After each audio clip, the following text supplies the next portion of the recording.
is brought to you by Head Start Basketball. The big thing is winning the possession battle. So getting more shot attempts than your opponent. So you're going to do that with a couple of different things. You're going to get more offensive rebounds than you allow by as wide of a margin as possible, and you're going to turn over the opponent and limit your own turnovers. Zack Thomsen is entering his third season as the head men's basketball coach at D2 Frostburg State University. Thomsen increased the Bobcats' win total by 9 in his second year. He came to Frostburg having been the head coach at the State University of New York at Delhi for 7 seasons. During his tenure, he compiled 123 total wins, including reaching at least 20 victories in each of his last 3 seasons. While at Delhi, Thomsen was named Conference Coach of the Year 3 times and helped oversee the school's transition from USCAA and NAIA to full-fledged NCAA Division III members. Prior to SUNY Delhi, Thomsen spent time in the region as an assistant at Shepherd University, Moyne College, and Onondaga Community College. Thomsen played his college basketball at West Virginia Institute of Technology, where he was a team captain and earned Mid-South Academic All-Conference recognition. Hey, Hoopheads, Dr. Dish's 4th of July sale is here. From now until July 31st, 2025, you can save up to $4,000 on the top shooting machines chosen and trusted by thousands of coaches across the United States. Secure your Dr. Dish CT Plus, All-Star Plus, or Rebel Plus while supplies last. Learn more at drdishbasketball.com and follow their incredible content at Dr. Dish B-Ball on Twitter, Instagram, Facebook, and YouTube. Mention the Hoopheads podcast and save an extra $300 on the Dr. Dish Rebel, All-Star, and CT models. Those are some great deals, Hoopheads. Get your Dr. Dish shooting machine today. Hi there, this is De'Ami Starks, trainer and player development coach for All Iowa Attack, and you're listening to the Hoopheads podcast. Coaches, you've got a game plan for your team, but do you have one for your money? That's where Wealth for Coaches comes in. Each week, we'll deliver simple, no-fluff financial tips made just for coaches. Whether you're getting paid for camps, training sessions, or a full season, Wealth for Coaches helps you track it, save it, and grow it. It's time to stop guessing and start building. Subscribe now at wealthforcoaches.beehive.com/subscribe and follow us on Twitter at Wealth for Coaches for daily money wins. Your money needs a coach. Start with Wealth for Coaches. You'll want to have a notebook handy as you listen to this episode with Zack Thomsen, head men's basketball coach at Frostburg State University. Hello and welcome to the Hoopheads podcast. It's Mike Klinzing here without my co-host Jason Sunkel tonight, but I am pleased to be joined by Zack Thomsen, head men's basketball coach at Frostburg State. Zack, welcome to the Hoopheads pod. Thank you for having me. Excited to have you on. Looking forward to diving into all the things that you've been able to do thus far in your career. Want to start by going back in time to when you were a kid. Tell me a little bit about your first experiences with the game of basketball. What made you fall in love with it? Yeah, so when I was a little kid, I was involved in every sport imaginable. I was, super fortunate. I had really supportive parents. So, played basketball and soccer and baseball and wrestling and did a little bit of everything. As a 5-6-year-old kid. And kind of had some good mentors and some people to look up to. I had a couple of older cousins that were basketball players. My uncle was a collegiate basketball player when I was probably about 5.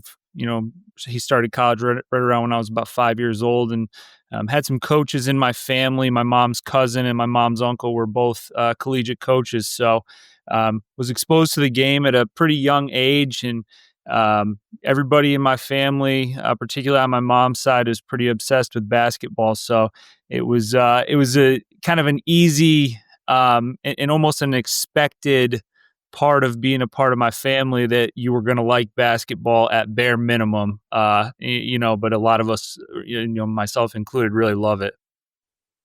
So when you think back to that time, if you could pinpoint one person, whether in your family or outside your family, and I'm talking like elementary school, junior high, middle school, sort of that era before you get to high school, who would you say was your biggest basketball influence during that period of your life? Yeah, so I would say, as a player, um, probably the biggest influence for me would have been, my grandfather. He was just obsessed with the game. Big basketball guy, always watching the game. Always would came to every one of my games from the time I was 5 years old all the way through high school and into my first couple years of college. So from a playing perspective, I would say that it was him. I kind of indirectly credit my father with leading me to become a coach. And I say indirectly because my dad was not a basketball guy, but became one as I got older. And really grew to love the game and understand the game. But the reason he kind of led me to it, my father's a surveyor. And if I went to him and wanted something, I had to work for it. So if I'd ask him if I wanted to go to a basketball camp or wanted a new pair of shoes or something like that, I was going to have to work for it. So I was going to work with him as a surveyor. I lived in a small town, so if that wasn't an option, it was working on a farm. Our neighbors were farmers, and I learned pretty quickly that I did not enjoy any of that type of work. And watching my uncles coach basketball and or my mom's uncle and her cousin, and then watching my uncle play basketball, that looked like a lot more attractive job to me than doing the manual labor stuff that I was doing as a young kid. So, were you then a kid that was thinking about coaching when you were very young? And did you find yourself looking at the game from not just the perspective of a player, but also the perspective of a coach? You were already kind of thinking, hey, maybe coaching is a direction that I want to go when I'm done playing? Yeah, I bet I knew probably in about 6th or 7th grade that I wanted to coach at some point. Now, obviously at that point, I wanted to be as good of a player as I could be. And I was putting in a lot of extra work and trying to be a good player. But I definitely looked at things from kind of a coaching perspective. I would say even, back at that time, I would go to some of my coaches, probably drive them nuts, drawing up plays and things like that as a little kid that, probably didn't make any sense at all. But, I definitely had, that side of the game. And, I was in high school, I was doing scouting reports and watching film and stuff like that for our team. So it was definitely kind of I had that aspect of the game at a young age for sure. So beyond that X's and O stuff and the scouting and while you're a high school player, what are some things that you're doing to make yourself a better player? What did that look like for you growing up where you did, trying to get better and maybe even take it one step further and sort of compare and contrast that to the guys that you coach today and just how different your upbringing was in the game, maybe compared to some of the guys that you're coaching now? Yeah, so living in a small town, it was hard to get a 5-on-5 game. So there was a lot of things that we did, though. I can remember multiple occasions. My dad would get home late from work. My church had a gym, and my dad had a key to it. So I'd be waiting. He'd get home at 6:30, 7 o'clock at night, and I'd be waiting for him. And he'd walk in the door. He'd get changed, and we were right back out the door going to the gym. That was a pretty regular occurrence. I rode to school in the morning when I was in high school. I rode to school with my high school coach. My mom had her own daycare, and my high school coach would drop his kids off at the daycare, and I would ride into school with him, and I'd work out in the morning from 7 to 8. He was a PE teacher at our school. So I'd work out for an hour before school started every day in high school.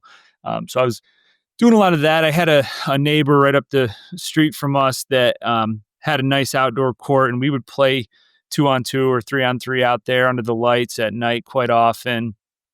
So I was doing a lot of just individual stuff, getting a lot of extra shots.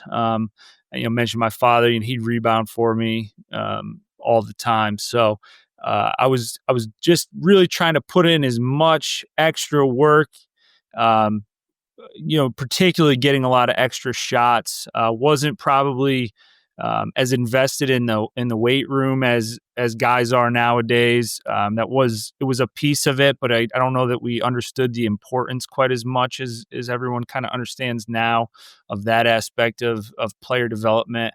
And I think a lot of our guys, just to answer that part of your question, I think our guys are more likely now to get 5-on-5 games and do a lot less with skill work. In my opinion, I mean, we have some guys here that are great about the getting in the gym, getting the extra work with a coach or with a teammate or by themselves, even. But they want to play. At night they're in there, they're playing 5-on-5 instead of going in and just kind of working out. I had a tough time finding those 5-on-5 games just where I grew up.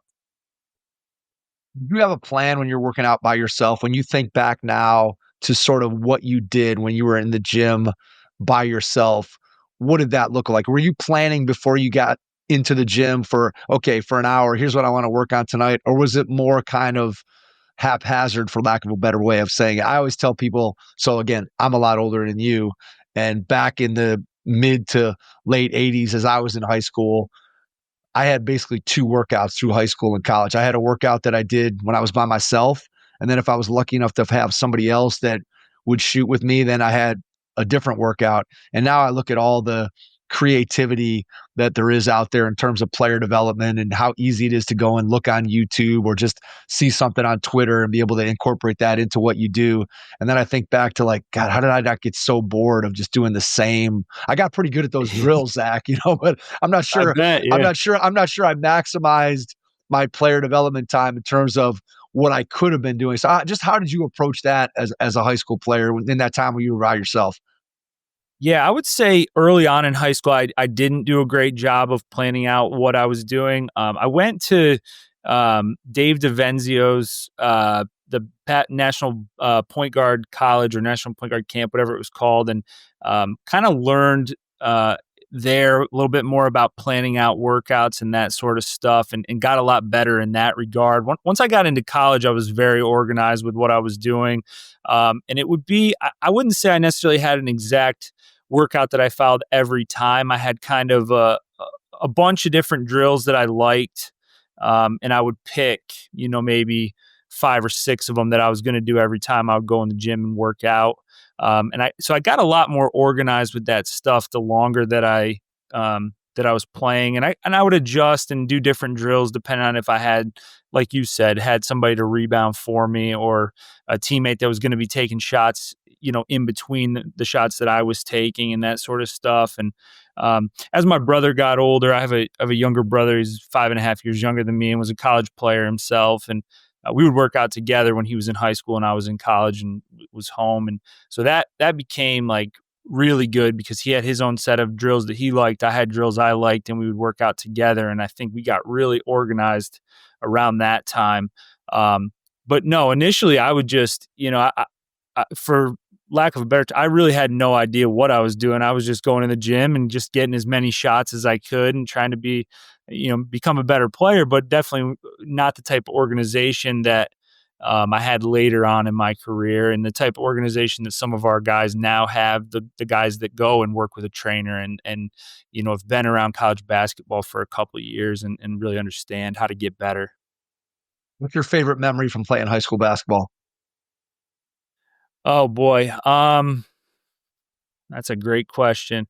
I would say there's not necessarily one, one game or one. We played in the sectional championship my senior year, and that was a cool experience. But I would just say, the type of atmosphere at home games. I tell people all the time, like when they're coming to college and we'll get questions from recruits like, what type of fan base do you have, and how many people at the game? And I'm like, we get a decent crowd, but it's everywhere you go, unless you go high major, it's going to be different than when you were in high school, as far as that stuff goes, because our whole community would be at every single home game. A lot of them would travel. Again, being from a small town, I think that's something that we were really fortunate to have. Was people that were really supportive of the program. And I think just that atmosphere at games is my favorite part about, high school basketball. When you think about the experience that you had and the guys that coached you in high school, and now you think about yourself as a coach, what's one thing that you can directly trace to what your experience was in high school from the coaches that coached you there to now who you are today as a coach? Yeah, I think the biggest thing, the best compliment that I could give my high school coach was just that he had a great relationship with every guy on the team, and it wasn't fake. It wasn't like he legitimately cared about everybody on the team, and that was something that stuck out to me even when I was in high school. Like we as players all really trusted our coach, and really enjoyed being around him, and enjoyed practice, enjoyed the games, and I try to do my best to really to be that for the guys in our program. Have a good relationship with them. Obviously we got to hold them accountable, and we're going to have to correct things and come down on guys at times. But having a good relationship, having an open door, and being somebody that the guys in the program can come and talk to, and not feel like you're too busy for them. We tell our guys all the time, you guys are the most important piece to the program. So if you come in here and you need to talk, we're here to talk no matter what we're working on. If you want to go in and get a workout in, we'll always get a workout in with you. No matter what's going on, we'll take the time for the players in our program. And I think that was something that was very evident in the high school program that I played for. Makes sense. And I think when you start talking about, right, the relationship and just the investment that somebody makes in you counts for everything. I always say when you look back on the people who are the most important in your life, and this is something that I teach during the day as my real job, and it's something that comes up in education all the time. When you think back, right, to your favorite teacher, your favorite coach, it's maybe not necessarily the teacher who taught you algebra the best, or the teacher or the coach who really knew their X's and O's. It was the coach that took the time to get to know you and cared about you and asked you about your personal life. Same thing like with a teacher, right? It's the teacher you could go in and talk to for 5 minutes before the bell rang. Like those are the people that you remember. It's amazing, Zach, just from talking to so many coaches here on the podcast, when you think about the tremendous amount of basketball knowledge that people have carried that I've been able to talk to on the pod, and yet 99.9% of them all come back to that same point that you just made, right? That it's an investment in the players on your team, that the players have to be at the forefront. And when you invest in them and they know that you're invested in them, then you end up getting the best out of them. And it sounds like your experience initially as a high school player was the exact same thing, that you just felt valued. And then again, that carries over into what you're doing today. Yeah, no, absolutely. I agree 100%. All right. Tell me a little bit about your recruitment and just the idea of playing college basketball. Was that something that, with your family being a part of the coaching profession, was that something that you knew you always wanted to do? Did you grow up a fan of college basketball thinking, hey, that's something that I know for sure that I want to do? Or just where was your mindset at as a high school player in terms of playing at the next level? Yeah, I always wanted to play college basketball. Wanted to play at the highest level I could possibly play at. And I think I was probably similar to a lot of players in that I probably thought I was a little bit better than I really was. But I had aspirations of playing in college and playing at the scholarship level. And I was getting recruited by a lot of Division III programs, pretty much all in New York State. And had some different options, and was fortunate to be recruited by Dave Paziak, who was the head coach at Onondaga Community College, and his pitch was, it worked. His pitch was, you come here, you're going to have all those same Division III options in 2 years, and you might have something else, you might have something a little bit higher. And that was really my goal, was to, find a way to play at the highest level that I could possibly play at. And, my mom's uncle definitely did help with, kind of leading the way with, some of the decision making and asking some of the right questions in terms of, um, you know, opportunity to play and playing style and that sort of thing. And I think that stuff was maybe a little bit of something that I didn't understand at that point, is how important it is to find a place that's not just the highest level, but the right fit. So that was, I was super fortunate to have some people that could kind of help guide in that decision. But yeah, I always knew I wanted to play, so started out, played at Onondaga for 2 years, had 2 pretty good years there. Was all region and all conference my sophomore year, and then went on to play at West Virginia Tech, which was a NAIA Division I school at the time. There's, obviously, as I'm sure you know, NAIA doesn't have divisions anymore, but at that point it was NAIA Division I, and had 2 pretty solid years at Tech as well. So, look back at my college career, I couldn't have really asked for anything more. Throughout the time that you're playing in college at both places, what are you thinking about from an academic / career? Are you still at this point, are you pretty locked in that, hey, whatever degree I'm going to get, I'm hoping to make the transition and be a coach? And at that point, were you thinking college basketball was where you wanted to coach? Because obviously you could go the route of becoming a teacher and going into high school coaching. And so just what was the thought process for you as you were going through your 4 years of school? Yeah, I would say I'd never really have wavered for more than maybe, after a tough loss. I've never really wavered on being a college basketball coach. It's always been what I wanted to do. It's always been my passion. And I kind of always wanted to be in college, coaching college. So during my time at Onondaga, Coach Paziak had kind of already talked to me about, go on, play your last 2 years. And, if you have something else, that's great. But if you want to come back here, we'd love to have you back. So I kind of knew in the back of my mind that would probably be my first coaching stop, would be to go back to Onondaga. But yeah, I always knew that, college coaching was where I wanted to be for sure.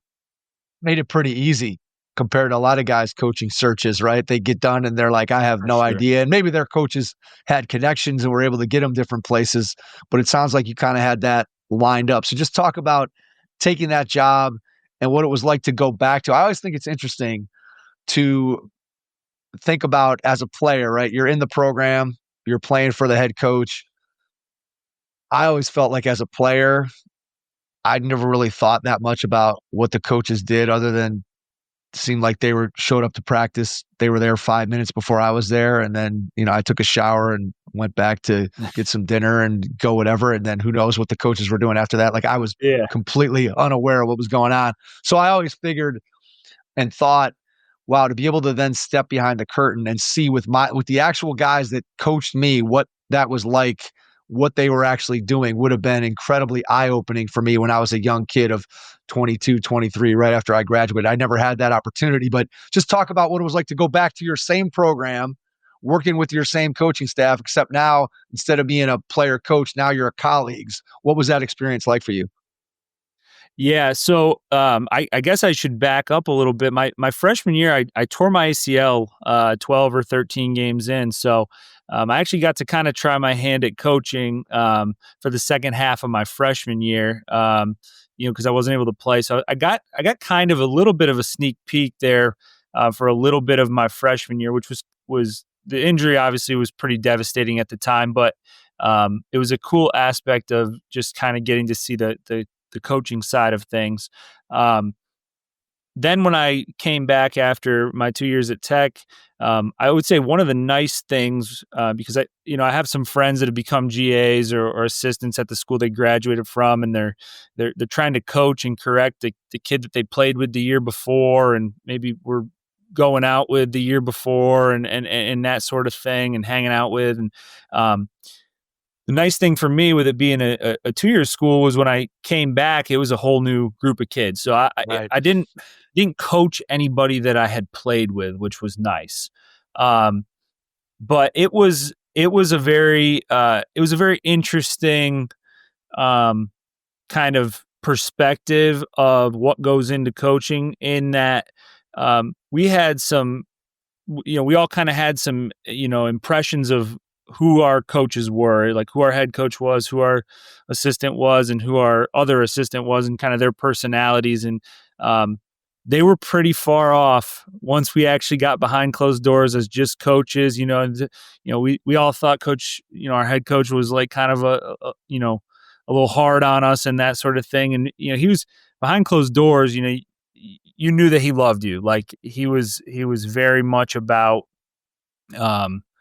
player success and what was best for the guys in the program and that sort of stuff. And some of our assistants were actually, when in practice they were fine, and then you get behind closed doors and they're talking about how bad you suck. So it was, it's an interesting perspective, to kind of get from those first couple of years of coaching. What did you love about it right away? Because obviously, having not done it in any type of full-time capacity, you're thrown in. I'm sure there were things that you're like, man, I didn't realize there was so much of this, or boy, we're doing a lot of that. But just what was it that grabbed you right away that you were like, man, I know I know I'm in the right spot?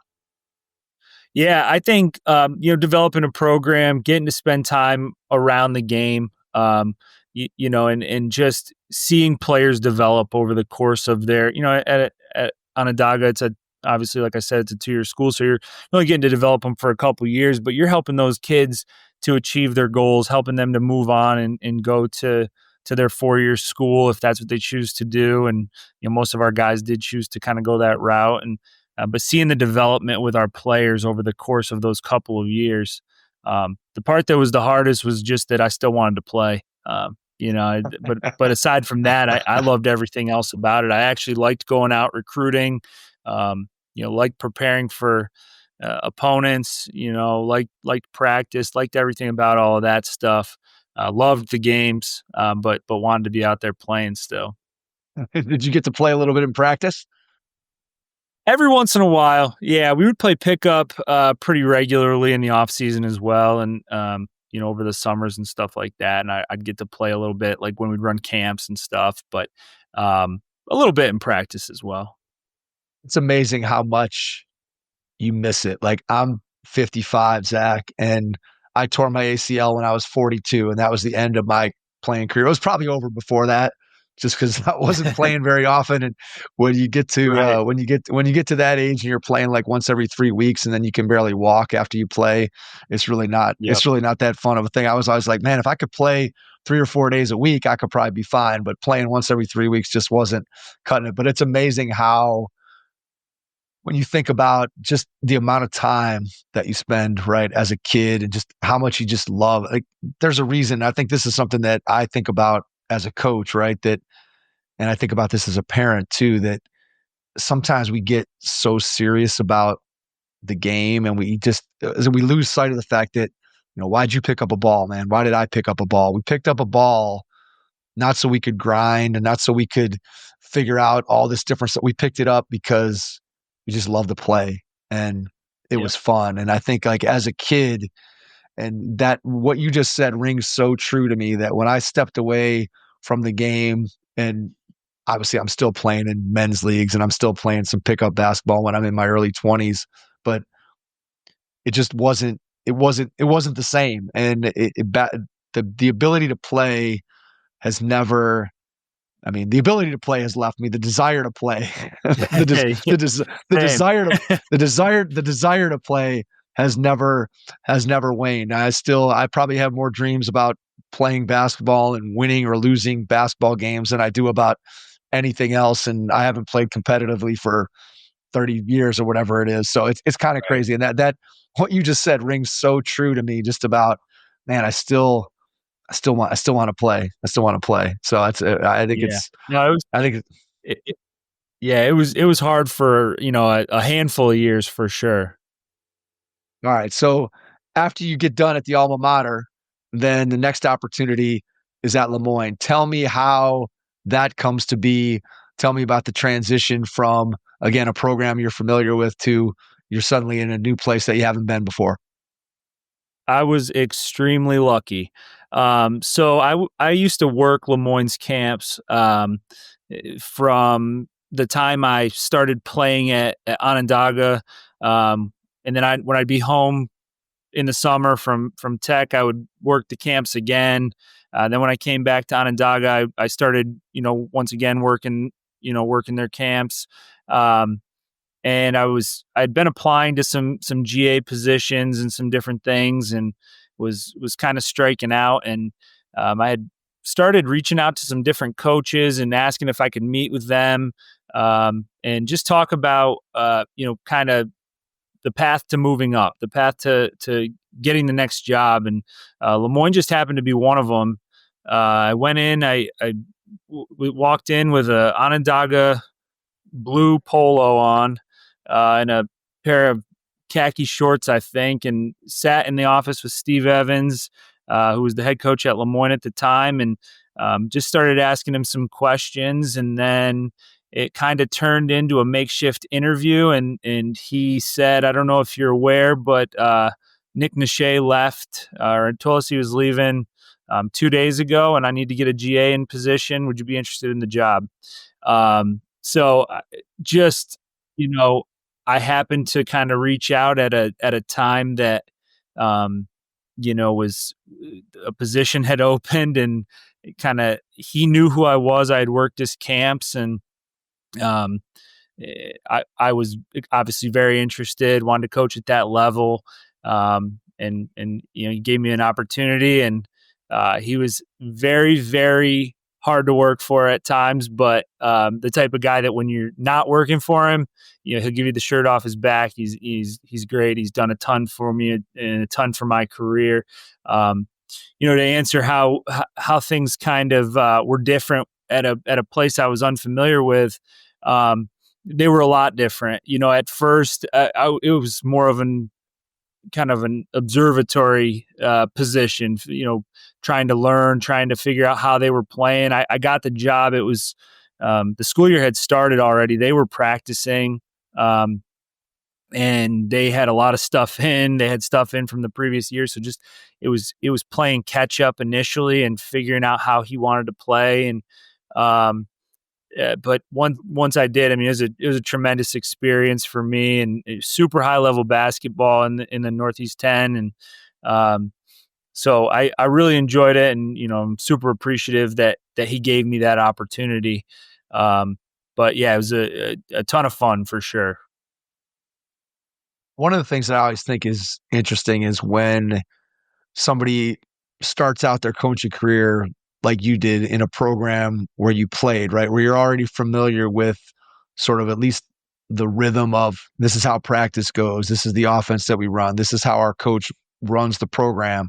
And I always say that, again, going back to an experience from my life, that I played for the same high school coach all through my high school career. I played for the same college coach for all 4 years. So when I got a coaching job, the only thing I knew really was what those two guys had done. So when I started coaching a team, all my drills, all my offense, all my defense, everything was pretty much based on them. And I wish somebody would have grabbed me at some point in my first year or two of coaching and said, hey, you got to go and you got to study this person, or you got to go to this clinic, or you got to go to that. I kind of relied on the fact that, hey, I was a good player, so I'm going to be a good coach. As antiquated as that sounds to me today, after having gone through and talked to so many people in their career, but that was kind of the way that I approached it. And so I always think that it's good once you get an opportunity to get outside of that and see that, like, hey, there's lots of different ways, right, that we can have success. And then as you've gone through, and we'll talk about some of the other stops you've had along the way, right, you pick and choose things that you're like, I really like this. I'm going to incorporate this into who I am and what I do. And then maybe there's some other things that you're like, yeah, I didn't like that as much, or maybe that didn't work for me, or I didn't fit with that. And then boom, you kind of start to develop your own philosophy. So just talk about how valuable just that piece of it was when you got the job at Moyne, just to see a different way of doing things, good or bad. Yeah, so I think that was extremely important for me. When I was at Onondaga, one of the things Coach Paziak had kind of told me to do was to keep a notebook of different drills I liked, different things I liked about different coaches that I had played for or worked for, and then obviously the opposite of that, drills and things that I thought probably I didn't want to do, and maybe some characteristics about coaches that maybe I wanted to not be myself as a coach. And so I was that was something I kind of did all throughout my coaching career, was track that stuff. And so getting the opportunity to work for a different coach who had a completely different style. We went from Onondaga, where we pressed and played pretty fast, and played basically all man-to-man, ran a motion offense, to getting to Moyne, where we're continuity ball screen offense, a million sets, and then defensively playing 2-3 zone almost exclusively. It was great in terms of, just like you said, getting an opportunity to just see a different style, and pick some things out of that I really liked, and then kind of figure out what parts of it I didn't like so much. How many of those notebooks do you have now? So I only have one. I have a notebook. I have a couple different notebooks. I only have one with the things I like about the guys that I worked for. I have another notebook where I this summer I started a new project of kind of tracking every successful program that sort of plays within the style that we play. And just taking notes, watching film, watching synergy, and looking at the stats, and really trying to figure out what things stand out in those stats. And it's amazing how clear it really is that the teams that are successful, they all have some of the same markers in terms of kind of what makes them successful. And then I've been fortunate, to meet with some of those guys this summer, and a couple of those are Division I programs that were practicing this summer. So I've been traveling around quite a bit, and watching some schools practice this summer as well, and trying to get as much better, within the confines of kind of how we're trying to play as I possibly can. So that's been really valuable for sure. All right. I don't want you to give away all your trade secrets, Sure. but if you can give me one thing that you've looked at that you think translates to success for the teams that you're watching, and then for your team, and then which teams, what team is doing that well that you've sort of gone and been able to steal from? So there's a couple things. It's not giving anything too crazy away. There's a couple things that stand out a lot. One, the big thing is winning the possession battle. So getting more shot attempts than your opponent. So you're going to do that with a couple of different things. You're going to get more offensive rebounds than you allow, by as wide of a margin as possible, and you're going to turn over the opponent and limit your own turnovers. Now, we actually did a fairly good job of that this past year. We won in both of those areas, but we were pretty bad defensively and gave up a pretty high percentage shooting. So that's something where we need to get better. I would say some of the teams that do a great job in those areas that I've looked at. I mean, obviously everyone knows Nova Southeastern, but Coker did a great job of it last year. West Liberty, Dallas Baptist plays that style. They're really, really good at it. Pitt Bradford does a really good job of it. They play that same style. And then, Sean Rossi and Montclair State, and Coach Potts, those guys do a great job of it as well. So if you look at any of those programs, they're winning in those areas. They're getting a ton of offensive rebounds. They're not giving up a whole lot of them.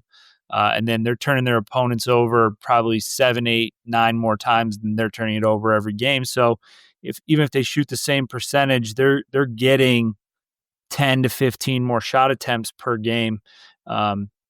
And so those are some things that, I've always felt like those were important, but really putting the stats next to it and seeing just how important it really is has definitely helped me this summer for sure.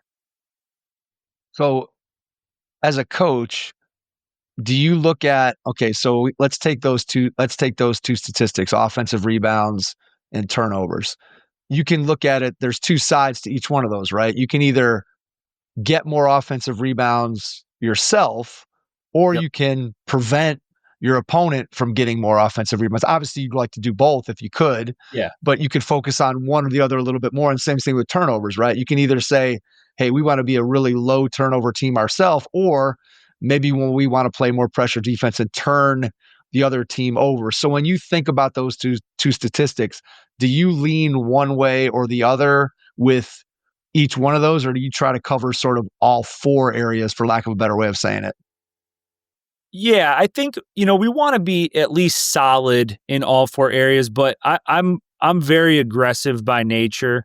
So I think, from the turnover perspective, we want to create more turnovers. So I'm okay if we're not sitting at 7 or 8 turnovers in a game. If we have 10 or 12 in a game, but we turn the opponent over 20 times, we're very happy with those numbers, because we're going to play very fast. And that's, again, not giving away any secrets. We've always played fast, but and then from a rebounding perspective, I concern myself a little bit more rather than just a raw number with a percentage.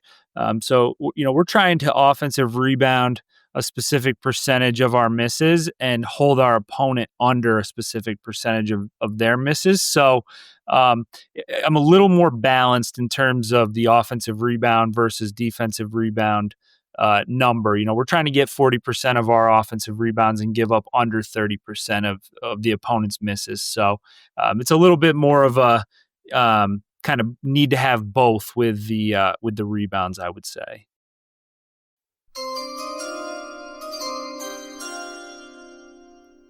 High school and middle school basketball program directors, listen closely. Coaches are expected to do far more than just coach. You know this. It doesn't matter if you're doing the coaching yourself or you have a full staff of coaches with you. You know very well that coaches handle scheduling, academic issues, parent communication, leadership development, and even mental health concerns for athletes. A lot to deal with. And when coaches are stretched too thin, it impacts the development of athletes, team morale, and the overall success of the program. There are several ways to prevent you or your coaches from feeling overwhelmed. However, I'll tell you one of our favorite ways to keep coaches firing on all cylinders, and that's athlete-driven accountability and organization. Instead of coaches constantly reminding players about assignments, grades, and practice schedules, the programs at Playmaker Planner put the responsibility back on the athletes. By tracking their own academics, goals, and commitments, student athletes become more self-sufficient, which of course allows the coach to focus on what they love doing most, coaching. Let's find out if the programs from Playmaker Planner can be a complement to what you're already doing. Visit playmakerplanner.com/stop is this for you to find out more.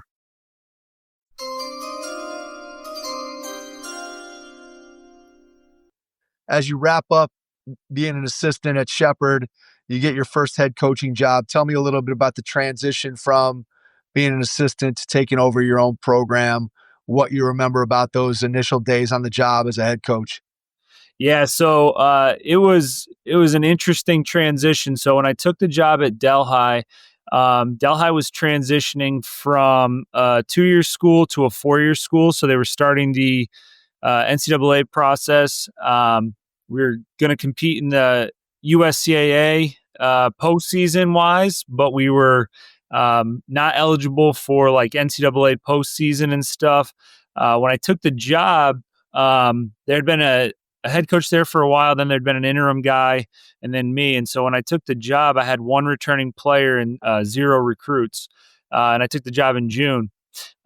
So I the thing I remember the most from that initial maybe month to 2 months was just literally trying to recruit anyone with a pulse that would come play at Delhi that had any ability whatsoever. One of the beautiful things about that experience was it taught me how important it is to recruit character. That first year was rough.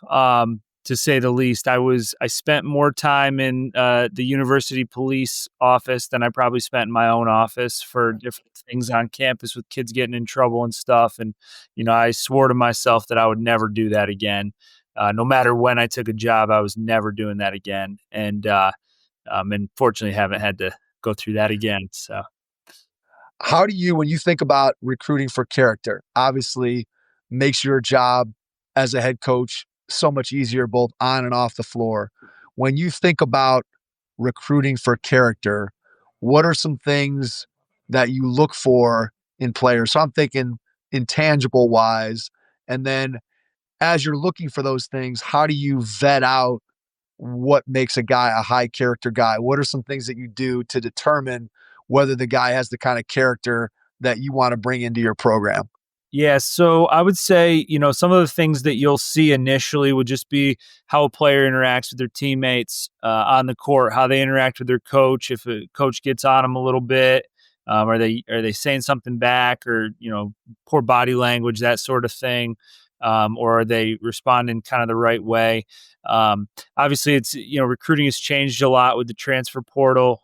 We still try to do at least, depending on how many guys we need in a year, we're trying to bring in, maybe half high school guys and half transfers. So still kind of doing some of that traditional recruiting. But if we bring a kid in from the portal, we're trying to vet them by sometimes reaching out to their college coach, depending on how well we know them and where the kid might be coming from and that sort of thing.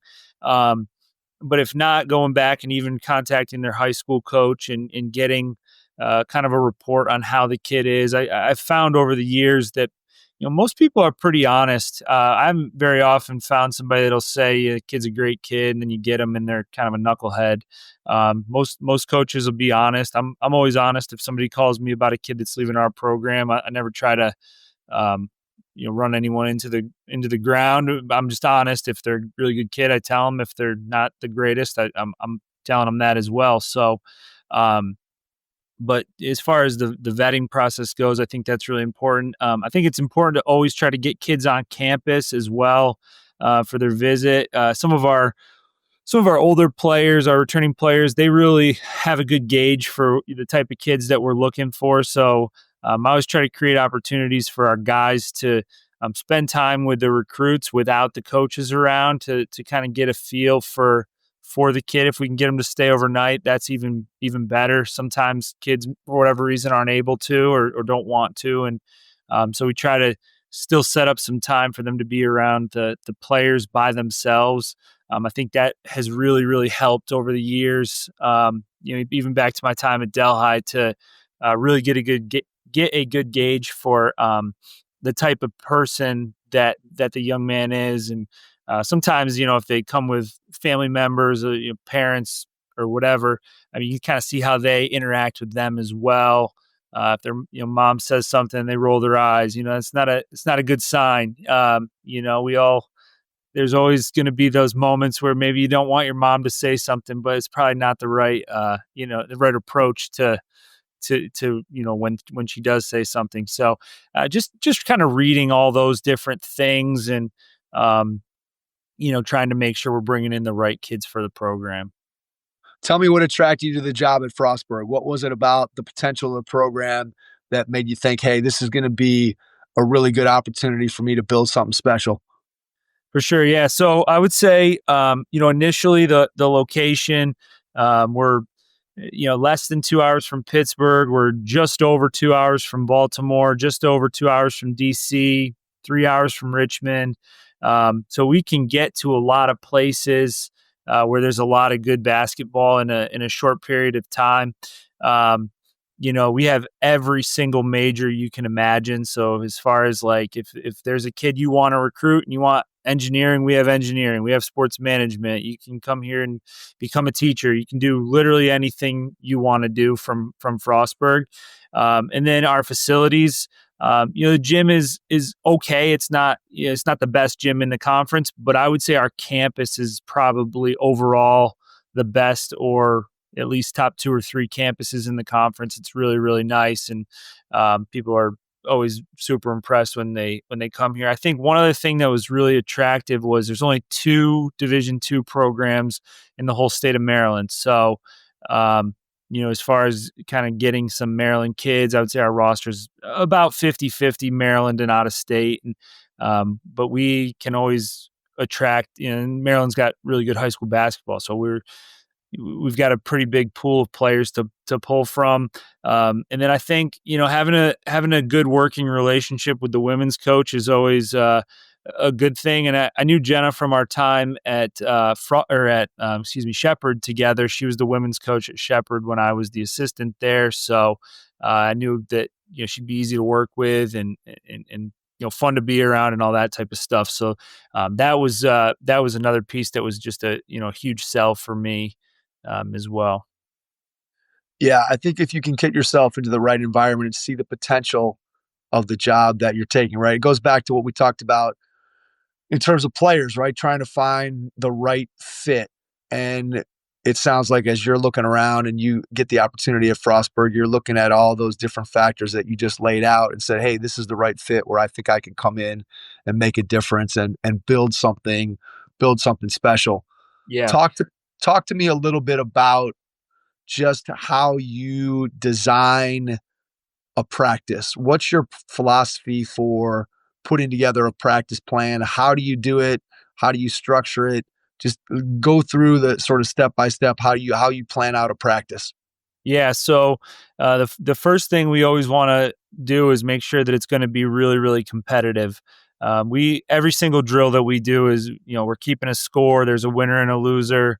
And if you lose, it's not meant to be like as punishment, but you'll have a down and back or, 2 burpees or something like that, just so that makes things as competitive as possible, no matter what we're doing. But we try to start with some skill work, some shooting at the beginning. Again, maybe it'll be kind of one warm up shooting drill, and then we're going to get right into some competitive shooting drills and break down our offense and kind of work in that way. And then we try to transition right into live action. I've always kind of, been a believer that a lot of drill work, I feel like, doesn't necessarily translate that well to live play. You do shell for 15 minutes and you're in the gap and you're doing all this stuff and you're talking, and then you go into the live play and guys are not in the gap. They're hugged up to their man. Their back is to the ball. So we do a lot more of like, we might do shell to the whistle, and then when the whistle blows, it's live. So maybe it'll be 2 or 3 passes of kind of dry, and then on the whistle we're playing. So it's much easier to correct on the fly, and you don't watch them do something perfect for 15 minutes and then just not do it at all for the next 15 minutes. So, but we try to, everything is going to be competitive. We get up and down a ton, play a ton of live 5-on-5, try to put guys in positions that they're going to be in the game. And then we always, at the end of practice, we always come back to some more shooting, some more skill work, breaking things down, breaking down parts of our offense, breaking down by position, that sort of thing. But I would say no 2 practices is exactly the same, but we are getting up and down and playing live a ton in our practices. So if we have an hour and a half practice, we're probably playing live for 45 minutes of that. And then the rest is competitive skill work, competitive shooting drills, things of that nature. All right. Question I always like to ask coaches is, when you think about correcting or coaching something, let's say it's an incorrect decision or something that you thought the player could have made a better read or whatever it might be, how do you balance out the correction part of coaching with not interrupting the flow of, especially when you're going live action?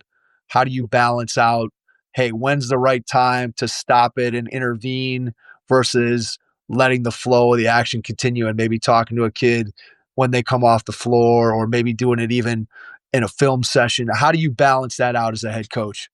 Yeah, so I think a little bit of that depends on what exactly we're doing as far as the live play. So we do a lot of, ODO where it's, just 3 trips. I'll never stop it for a mistake on something like that. So, because, 2 plays later, 3 plays later, some players might forget what they did wrong, but most guys are going to remember, what you're talking about. So I'll always let that kind of play out. If it's more of a, hey, we're going up and down, we might try to yell some instruction from the sideline, but then if we feel like they maybe don't understand what we're saying, or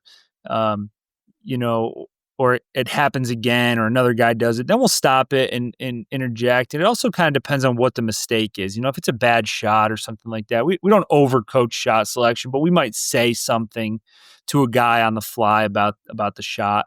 If it's something where, we press a lot, if we don't even get into the press, we're going to stop it immediately and we're going to address that's something that we need to do better. If it's crashing the offensive glass, again, that might be something we can correct on the fly. The next possession, we'll see if they fix it, that sort of thing. So I think also, time of the year can play a little bit of a role. I think early on in the season, correcting those things so it becomes a habit. And then as the season progresses, mistakes are going to happen. And in the game, you're not just going to be able to stop it. So you kind of have to let them go a little bit and then correct it when you have an opportunity. I am big on film sessions as well. I don't love team film sessions that much, but bringing individuals in to watch things they're doing correctly and things they're doing poorly, and sometimes watching other guys, whether it's on our team or on other teams, and picking up from that some things that they can improve upon or do more of. I think that's really can be really useful.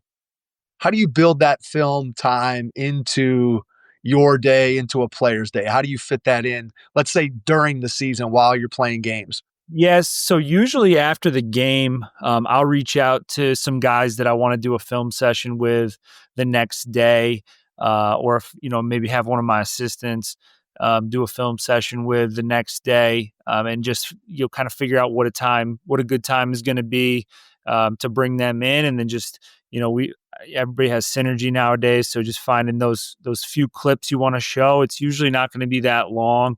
We're going to maybe show them 5 to 10 clips probably at the most, and so we need 15 minutes at the most of their time. So it's pretty simple to just say, hey, look, you're in at 9, you're in at 9:15, you're in at 9:30, and we've got it taken care of at least until we get to practice. So usually that's going to be something kind of the night of the game, talking to a guy about, hey, tomorrow this is what we're gonna do, or if we play Saturday, tell them, hey, Monday this is what we're gonna do. Do you find that obviously different players have different ability to process or learn in different ways? And when it comes to film, I'm sure there are some guys that you can show them something on film, boom, they get it right away. And then you see that translate to the practice floor, whereas maybe other guys don't see it as readily, or maybe it doesn't transfer quite as well from a film session. Maybe they got to see it on the floor. How do you handle that? Or how do you think about just making sure that you're giving the guy what they need in terms of their learning style to be able to help them to maximize what they need to do on the court for you? If that question makes any sense at all. Yeah, no, I absolutely, I understand what you're saying, and I think everybody kind of does, like you said, learn a little bit differently, and I think, again, goes back to kind of building those relationships with guys and really understanding what their preferred style and kind of how they're going to learn best, what that's going to be. And I think you figure that out with guys. We used to do, I don't run a ton of sets anymore, but early in my career, we'd run 1 million sets, and I'd have guys in my office drawing the plays on the whiteboard. And we'd have some guys that would draw them on the whiteboard perfect. And then you go out there and we're running them in practice and they have no idea. They have no idea what we're doing. You have other guys that are drawing them on the whiteboard and they might not quite seem like they have it, but then they go on the court and they're good. So figuring that out and just kind of figuring out which guys are going to learn which way, and when that guy has an issue, addressing it in a way that makes some sense, even if that's just 5 or 10 minutes right at the beginning or right before practice, just going over something with a guy. I think that can be really helpful. I think even just your delivery to a specific player needs to change depending on that player. We've had some guys that if you don't, some here, some at Delhi, where if you don't get after them a little bit, they might not respond. But then you have other guys that if you do get on them a little bit, they might shut down. And just understanding which guy you're talking to, and you can be mad in the moment, but you have to deliver the message the way that they're going to respond best to it. It's funny because clearly that is a theory of coaching that has changed dramatically from 25 or 30 years ago. Again, I think of the times when I was playing, and I can't imagine ever a discussion in a coach's office on any team that I ever played for where the coaches would be saying, well, I wonder if we yell at Mike, how's he going to react versus if we pat Bill on the butt and maybe that'll get more out of him. It was just sort of whatever the style was, Yep. loud, quiet, whatever the style was from that particular coach, everybody was getting the exact same thing. And I think it's one of the best things that has happened in the coaching profession is that evolution of thinking about what does this player need, or even take it a step further, right? What does your team need on a given day of practice? Today, maybe we need to just spend some time in the film room and we need to spend some time talking and get some shots up. Maybe there's another day where we need a little bit more intensity. And I think coaches across the board are way more intentional and thoughtful about trying to figure out what each individual player needs to get the most out of them and what their team needs on a given day. Whereas I think in the past, there was a lot of this is the way we do it, and we don't really look at the circumstances of what we're trying to accomplish. It was just there was one way, and that one way was the only way. And now I feel like coaches understand much better that I got to figure out how to reach my guys. I got to figure out how to reach my team, and what they need on a Tuesday may be completely different from what they need on a Friday. Yeah. No, you're absolutely right. Absolutely right. All right. Tell me a little bit about what you see moving forward with the program as you continue to try to build. What are the 2 or 3 things that you think you need to continue to do to get to where you want to go, the consistent success that you want to have? What are the keys? Yeah, so I think the keys are recruiting, kids that are bought into the way that we want to play. We talk to our guys, we talk to our recruits 100% of the time when we recruit them, like, this is how we're going to play. And we don't want you to come here if that's not the way that you want to play. So we need to continue to get the right type of player in here with the right mentality, guys that are super competitive, guys that want to win, and want to build something that hasn't been done here since we've been Division II. So we need to get those guys. I think the other piece to that is we've been undersized in each of these first 2 years. We're not going to be undersized this coming year. We actually have a pretty big team in comparison to the rest of the conference. And I think that's got to continue. I think, what we talked earlier about, what do I see with the teams that are successful? And it's not across the board, but it's the majority of them are big at every single spot. There's teams that are successful that do not fit that. But most of them that are successful, I feel like, are big and kind of switch everything and, are very interchangeable. We've got to have that.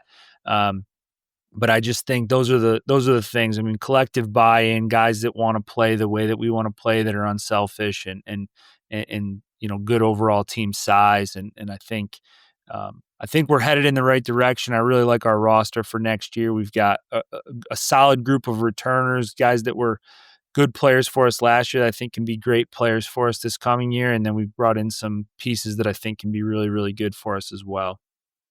All right, last question.